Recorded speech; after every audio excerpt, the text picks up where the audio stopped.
तो आइए दोस्त अब देखते हैं कबक टू। कबक टू में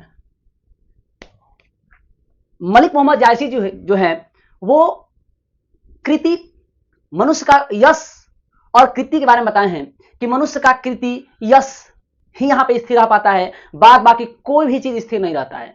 आप जितने अच्छे कर्म कीजिएगा आपको उतना ही नाम होगा और वही नाम धरती पर रहेगा, आप चले जाइएगा आपका नाम रहेगा। यहीं पर यह दूसरा कबक लिखे हैं, देखते हैं इसका अर्थ समझते हैं। लिखे हैं, मुहम्मद यही कवि जोरी सुनावा, करे मोहम्मद मलिक मोहम्मद जैसी यही कवि जोरी सुनावा, यह कवि का मतलब कविता जोरी सुनावा जोड़कर सुना रहा है। करें कि मलिक मोहम्मद जैसी यह कविता को जोड़कर सुना रहे हैं, माने जोड़ कर सुना रहे हैं। सुना जो प्रेम पीर गा पावा, सुना जो सुन लिया इस कविता को, प्रेम पीर, प्रेम के पीर में, पीर मतलब पीड़ा, प्रेम का पीर गा पावा माने प्रेम का पीर बोलने लगा, मतलब प्रेम का पीर का अनुभव करने लगा। मलिक मोहम्मद जैसी यह कविता को जोड़ कर सुना रहे हैं और जो भी सुना वो प्रेम के पीर में डूब गया, अपने प्रेम के पीड़ा में डूब गया, अपने प्रेम में डूब गया। जोरी लाई रकत के ले, जोरी लाई मतलब लाइन, माने इस कविता का लाइन जोड़े हैं रकत के ले, रकत मतलब खून, रक्त के ले जोड़ने वाला होता है। आप कभी देखते होंगे बचपन में हम लोग आटा का ले बनाते थे पोस्टल साटने उठने के लिए, तो वही ले है। जोरी लाई, लाइन को जोड़े हैं अपने रक्त के ले से, मतलब वो ये कहना चाहते हैं कि मैं इस कविता को जोड़ कर लिखा हूं, इसके लाइनों को रकत के ले से जोड़कर लिखा हूं, मैंने इस कविता को मैं बहुत पीड़ा से लिखा हूं। गाढ़ी प्रीत नयन जल भेई, अपनी गाढ़ी प्रीत को, अपनी गाढ़ी प्रेम को नयनों के जल से भीगो कर लिखा हूं कि जब मैं ये कविता लिख रहा था तब अपना जो प्रेम था, मैं जिस चीज के बारे में लिख रहा हूँ उसके प्रति जो मेरा प्रेम था वो अपने नयन के जल से उससे भीगो कर लिखा हूं। ठीक है, मोहम्मद यह कवि, मोहम्मद मलिक मोहम्मद जैसी यह कविता को जोड़ कर सुनाते हैं। जो भी सुना जो प्रेम पीर गा पावा, जो भी सुना वो प्रेम का पीर गा पावा मतलब प्रेम का पीर में डूब गया। जोरी लाइन, यह लाइन जोरी लाइन रकत के लिए, वो इन कविता के लाइनों को रकत के ले से जोड़े हैं। गाढ़ी प्रीत नयन जल भई, और अपने गाढ़े प्रीत को नयनों के जल से भिगो कर लिखे हैं। ओ मन जानी कवित अस कीन्हा, और मन ही जानता है कवित अस कीन्हा, कविता यह कैसा है। वो कहते हैं कि मेरा मन ही जानता है यह कविता कैसा है। मकु यह रहे जगत में चिन्हा, मेरे लिए रहे जगत में चिन्हा, मैं कह रहे हैं कि और मन ही जानता है यह कविता कैसा है। मेरे लिए यह रहे जगत में चिन्हा, मैं चाहता हूं मैं चला जाऊंगा, लेकिन जो मैं यह कविता लिखकर जा रहा हूं, जो ये मैं कहानी लिखकर जा रहा हूं पद्मावत, मेरे लिए रहेगा इस जगत में चिन्हा, मतलब इस कविता और कहानी के माध्यम से मुझे लोग याद करेंगे, मेरे लिए चिन्हासी रहेगा, मैं चले जाने के बाद भी याद किए जाऊंगा इस कविता के माध्यम से। देखिए जब लिखे तभी कह दिए थे, वो कह रहे कि और मन ही जानता है कि यह कविता कैसा है, मेरे लिए यह रहे जगत में चिन्हा, मेरे लिए यह एक जगत में चिन्हा रह जाएगा। वो चाहते हैं कि मेरा एक नाम रहे जगत में। फिर कहते आगे, कहां सो रतन सेनी असराजा, कहां है रतन सेनी असराजा, रतन सेन वह राजा कहां है। अब रतन सेन क्या है मेरे दोस्त, देखिए मैं आपको थोड़ा सा कहानी सुनाता हूं, थोड़ा सा ये आपको मालूम होगा। परमावत जब फिल्म आया था, परमावत फिल्म देखे होंगे, परमावत फिल्म यही लिखे हैं, और परमावत में जितने भी बातें लिखे हैं सब मलिक मोहम्मद जायसी द्वारा लिखा हुआ है, और उसी के बुक को साक्षी आधार मान करके और फिल्म बनाई गई है। ठीक है, देखिए चित्तौड़गढ़ का नरेश होता है राजा रतन सेन, और सिंहल द्वीप की रानी होती है, सिंहल द्वीप की राजकुमारी हम कह सकते हैं, सिंहल द्वीप की राजकुमारी होती है पद्मावती। और राजा रतन सेन के दरबार में ही राघव चेतन रहता है, और वही उसी के दरबार में ही एक बुद्धिमान सुगा रहता है। ठीक है, दोनों में प्रेम होता है रतन सेन और पद्मावती में दोनों शादी करते हैं। पद्मावती इतनी सुंदर थी कि शायद उस समय उसकी इतना सुंदर कोई नहीं था। जब ये बात अलाउद्दीन खिलजी को मालूम चलता है तो कहता है कि अरे, हर वो चीज जो सर्वश्रेष्ठ है उस पर मेरा अधिकार है, क्योंकि वो दिल्ली सल्तनत का राजा था। अलाउद्दीन खिलजी उस समय खिलजी वंश था, और खिलजी वंश का वो शासक था अलाउद्दीन खिलजी, दिल्ली सल्तनत का। वह वहां से आक्रमण करने चला जाता है चित्तौड़गढ़ में, और चित्तौड़गढ़ को किला को पूरा घेर लेता है, और घेर करके अंत में राजा रतन सेन को हरा देता है। लेकिन फिर भी पद्मावती को वो हासिल नहीं कर पाता है, क्योंकि वो पद्मावती आग में समाधि ले लेती है। यही है एक हमारे भारतीय जो स्त्रियां हैं समाधि ले लेती है। ठीक है, तो यही कहानी है दोस्त। देखिए, तो वही कहते हैं कि और मन ही जानता है यह कविता कैसा है, मेरे लिए यह रहे जगत में चिन्हा। मेरे लिए, मैं चाहता हूं मेरे लिए ये जगत में चिन्हा रहे। अरे मैं तो एक दिन मर ही जाऊंगा, क्योंकि मनुष्य मरणशील प्राणी है, सबको जानता है। हाँ, मनुष्य मरणशील प्राणी सबको जानता है, इसलिए मेरे लिए चिन्हा रह जाएगा। फिर आगे कहते हैं, वो क्यों कहते हैं, कहां सो रतन सेनी यस राजा। अरे कहां है रतन सेन वह राजा जिसका नाम हुआ करता था। कहां सुआ असि बुद्धि उपराजा। कहां है सुआ, मतलब वो तोता, बुद्धिमान तोता। कहां है कहां सुआ असि बुद्धि उपराजा। कहां है वह बुद्धिमान सुगा उपराजा। कहां है जिसका नाम बखान हुआ करता था। कहां अलाउद्दीन सुल्तानू। कहां है वह अलाउद्दीन सुल्तान जो उस समय पूरे भारतवर्ष में उसके डंके बजते थे, जिस सारे राजा डरते थे। कहां है वो, अपने समय में ही था। कहां अलाउद्दीन सुल्तानू। कहां राघव जेई किन्ह बखानू। कहां है राघव जैसे किन्ह बखानू, बखान करने वाले। कहां है, कोई नहीं है। कहां स्वरूप पद्मावती रानी। कहां है स्वरूप, मत अच्छे रूप वाली, रूपवान अच्छे रूप वाली पद्मावती रानी। वो स्वरूप वाली पद्मावती रानी कहां है, जिसका उस समय पूरे भारतवर्ष में कोई उस जैसा सुंदर नहीं था, वो परी से भी सुंदर थी। कहां स्वरूप पद्मावती रानी, कहां है वो। कोई न रहा जग रही कहानी।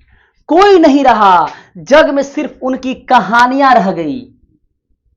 जो लोग कृत्य किए वो रह गया। इसलिए मैं कहता हूं कि मैं ही जानता मेरी ये कविता कैसी है। मेरे लिए यह जगत में चिन्हा रहेगा। जैसे अगर हम देखें तो जितने बड़े बड़े सुरमा हुए, महावीर हुए, सिर्फ उनकी कहानियां रह चुकी है, वो है नहीं। कहां है रतन सेनी यस राजा। कहां सुआसी बुद्धि उपराजा। कहां है राजा रतन सिंह। कहां है वो बुद्धिमान तोता उपराजा। कहां अलाउद्दीन सुल्तान। कहां है वो अलाउद्दीन सुल्तान। कहां राघव जई किन बखानू। कहां है वो बखान करने वाला राघव चेतन। कहां स्वरूप पद्मावती रानी। कहां है रूप की रानी पद्मावती। कोई न रहा जग रही कहानी। कोई नहीं रहा जग रही कहानी। आपकी सिर्फ कृति ही रह जाती है, आपके सिर्फ कार्य ही रह जाते हैं। आप अच्छा काम कीजिएगा तो अच्छे रूप में नाम किया जाएगा, नाम लिया जाएगा, और बुरा काम कीजिएगा तो बुरे रूप में नाम लिया जाएगा। आपका सिर्फ नाम रहेगा, आपकी कृति रहेगी। जितना अच्छा आपका काम रहेगा, जितना बड़ा आपका काम रहेगा, उतने दिनों तक आपका नाम लिया जाएगा। जितना छोटा काम कीजिएगा उतने कम दिन नाम ले जाएगा। और ये नाम लेने को इसे कहते हैं यश कमाना। क्या बोलते हैं, यश। अगर आप अच्छे काम कीजिएगा और लोग आपका नाम लेंगे आपके चले जाने के बाद भी, उसे कहते हैं यश। इसलिए हमेशा यश कमाइए। धन दौलत कुछ नहीं है, आज धन दौलत है कल नहीं है। यश आप कमाइएगा तो आपके चले जाने के बाद भी आपका यश कायम रहेगा, आपका नाम लिए जाएंगे। अब आगे देखते हैं दोस्त, धनी सो पुरुष जस कीर्ति जासु। धनी है पुरुष जिसके कीर्ति माने कार्य अच्छे हैं। धनी सो पुरुष जस कीर्ति, धनी है वो पुरुष जिसके कीर्ति अच्छे हैं, माने कार्य अच्छे हैं, वो काम अच्छे करते हैं। फूल मरे पर मरे न बासु। अरे फूल मर जाता है, फूल मुरझा जाता है, लेकिन उसका सुगंध नहीं मरता, सुगंध नहीं मरता मेरे दोस्त। फूल मुरझा जाएगा, मुरझाने के बाद भी वो फूलों का सुगंध रह जाता है। शरीर मर जाता है, शरीर मर जाता है, लेकिन शरीर द्वारा किए गए कार्य यानी यश जिंदा रहता है। वही कह रहे हैं, धनी सो पुरुष, पुरुष माने पुरुष, धनी सो पुरुष जस कीर्ति जासु। धनी है वो पुरुष जिसकी कीर्ति अच्छे है, कीर्ति मतलब कार्य अच्छा है। फूल मरे पर मरे न बासु, क्योंकि फूल मर जाता है लेकिन उसका सुगंध नहीं मरता।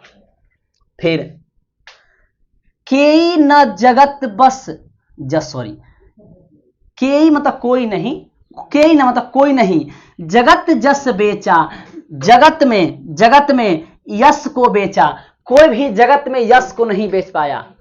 यश मतलब अच्छे काम, आपके नाम, आपको नाम कमाना पड़ता है, अच्छा काम करके नाम कमाना पड़ता है, बुरे काम करके भी नाम कमाना पड़ता है। इसे ना कोई खरीद सकता है और ना ही कोई इसे बेच सकता है। इसे ना ही इसको खरीदा जा सकता है और ना ही इसको बेचा जा सकता है। सिर्फ ये कमाया जा सकता है अपने मेहनतों के, अपने कार्यों के बल पे, अपने कीर्ति के बल पे।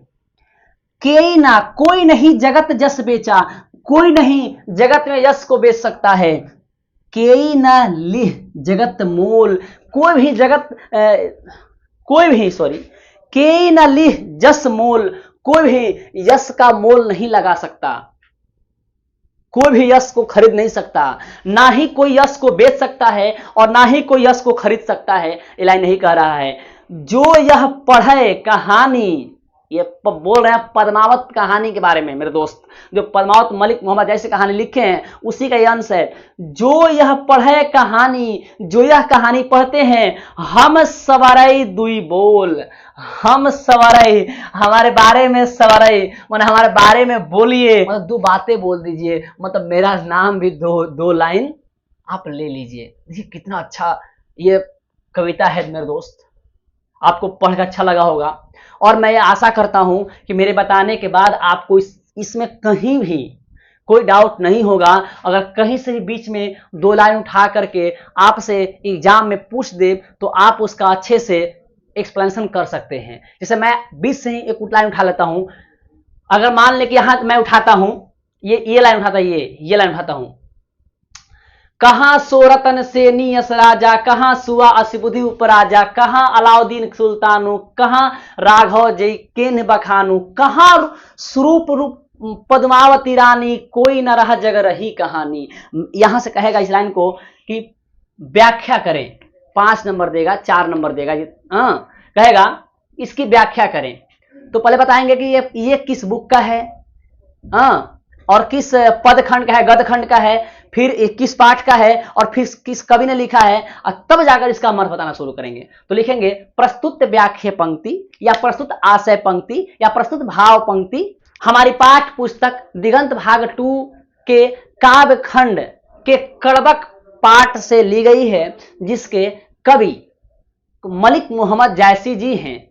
इस पंक्ति के माध्यम से, देखिए यहाँ पे इस बार बताया गया ना, इस पंक्ति के माध्यम से कवि मोहम्मद जायसी बताना चाहते हैं कि इस जगत में कुछ नहीं रहता है, आपका सिर्फ यश कायम आता है। आप अच्छे काम कीजिए और अपने यश को कमाइए। वो कहते हैं कहां है रतन सेन राजा, कहां है वह रतन सेन राजा, कहां है वह बुद्धिमान तोता उपराजा को उसे उपाधि दी गई थी। कहां है वो अलाउद्दीन सुल्तान, कहां है राघव चेतन जो बखान करता था, कहां है वो रूप की रानी पद्मावती, स्वरूप अच्छी रूप वाली पद्मावती, कोई न रहा जग रही कहानी, कोई नहीं रहा, सिर्फ उनकी कहानियां रह गई। अर्थात अब हमेशा इस धरती पे कोई कुछ स्थिर है तो यश, आपको यश कमाइए। आप 10th क्लास में पढ़े होंगे जो व्याघ्रपति कथा में, कणस दान वीरता में संस्कृत में, दान और दिया गया दान और यश कायम रहता है। आप अगर किसी को दान दीजिएगा तो आपको दान याद किए जाएंगे और आपका जो यश है वो आप उससे यश कमाइएगा और वो आपका यश स्थिर रहेगा, कभी वो नष्ट नहीं होगा। ठीक है दोस्त, अब आई होप आपको इस समझ में आ चुका होगा। ठीक है, आप इसका अच्छे से व्याख्या कर सकते हैं। हाँ, अब हम लोग इसके बाद क्वेश्चन आंसर करेंगे और ये हमारे चैनल पे मेरा ये फर्स्ट प्रयास है जो हम काव्यखंड से शुरू किए हैं और आपका पूरा बुक इस पे कवर कराया जाएगा। अच्छा लगे तो चैनल को सब्सक्राइब जरूर कीजिएगा और अपने दोस्तों से इसके बारे में जरूर बताइएगा और बोलिएगा एक बार जा करके आप देखिए। लाइक शेयर करना मत भूलिएगा और हमें सपोर्ट कीजिएगा। मिलते हैं नेक्स्ट वीडियो में क्वेश्चन आंसर के साथ। जय हिंद।